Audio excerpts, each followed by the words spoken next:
Hi everyone, welcome back to my mini blog. ಬೆಳಗ್ಗೆನೆ ಹಾಲೊಟ್ಟಿಗೆ ಒಂದು ಗ್ಲಾಸ್ಗೆ ಎಳ್ನೀರು ಹಾಕ್ಕೊಂಡು ಗ್ಲೂಕೋಸ್ ಹಾಕ್ಕೊಂಡು ಕುಡಿದೆ.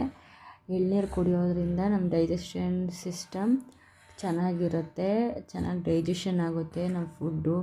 ಆಮೇಲೆ ಇದರಲ್ಲಿ ಇಮ್ಯುನಿಟಿ ಪವರ್ ಇರುತ್ತೆ ಎಳ್ನೀರಲ್ಲಿ. ವೆಯ್ಟ್ ಲಾಸು ಆಗುತ್ತೆ ಅದರಿಂದ ಕುಡಿದೆ. ಅದಾದಮೇಲೆ ಟಿಫನ್ಗೆ ದೋಸೆ, ಕಡಲೆಕಾಯಿ ಬೀಜ ಚಟ್ನಿ ಮಾಡ್ಕೊಂಡಿದ್ದೆ. ಆಮೇಲೆ ಪೈನಾಪಲ್ ಇತ್ತು, ಅದರಲ್ಲಿ ಏನಾದರೂ ಸ್ವೀಟ್ ಮಾಡೋಣ ಅಂತ ಕೇಸರಿಬಾತ್ ಮಾಡಿಕೊಂಡೆ. ನೀವು ನೋಡ್ತಾ ಇದ್ದೀರಲ್ಲ, ತುಪ್ಪದಲ್ಲಿ ಪೈನಾಪಲ್ ಹುರ್ಕೊಂಡು ಚಿರೋಟಿ ರವೆನೂ ಹಾಕ್ಕೊಂಡು ಹುರ್ಕೊಂಡು, ಅದಾದಮೇಲೆ 1 ಗ್ಲಾಸ್ ರವೆಗೆ 2 ಗ್ಲಾಸ್ ನೀರು ಹಾಕ್ಕೊಂಡು 1.5 ಗ್ಲಾಸ್ ಸಕ್ಕರೆ ಹಾಕಿ ಮಿಕ್ಸ್ ಮಾಡಿಕೊಂಡೆ.